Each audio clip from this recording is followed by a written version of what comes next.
আসসালামু আলাইকুম। প্রধানমন্ত্রী শিক্ষা সহায়তা ট্রাস্ট দরিদ্র ও মেধাবী শিক্ষার্থীদের শিক্ষা প্রতিষ্ঠানে ভর্তি নিশ্চিতকরণের ভর্তি সহায়তা প্রদান করে থাকেন। বর্তমানে মাধ্যমিক পর্যায়ে 5,000 টাকা ও উচ্চ মাধ্যমিক পর্যায়ে 8,000 টাকা, স্নাতক সমান পর্যায়ে 10,000 টাকা শিক্ষা সহায়তা প্রদান করে থাকবেন।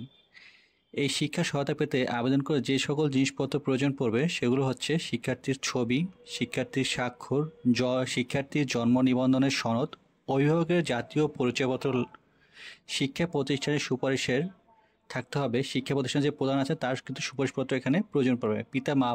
পিতামাতা অভিভাবকের কর্মপ্রতিষ্ঠানের প্রধানের প্রত্যয়নপত্র, সুপারিশ, 13 থেকে 20 গ্রেডের সরকারি বা আধা সরকারি স্বায়ত্তশাসিত সাংবাদিক প্রতিষ্ঠানে কর্মকর্তা কর্মচারী সন্তানদের ক্ষেত্রে প্রযোজ্য। এখানে যদি 20 গ্রেডের উপর 13 গ্রেডের উপর হয় সেক্ষেত্রে এখানে এই শিক্ষা সহায়তা পাবেন না। আবেদনের তারিখের 30 কর্মদিবস ভিতরে এই অর্থ প্রেরণ করা হবে। আপনি যদি শিক্ষা সহায়তা পান সেক্ষেত্রে আপনাকে SMS এর মাধ্যমে জানিয়ে দেওয়া হবে। ভিডিওটি যদি ভালো লেগে থাকে অবশ্যই লাইক অ্যান্ড সাবস্ক্রাইব করে আমাদের পাশে থাকবেন। ধন্যবাদ।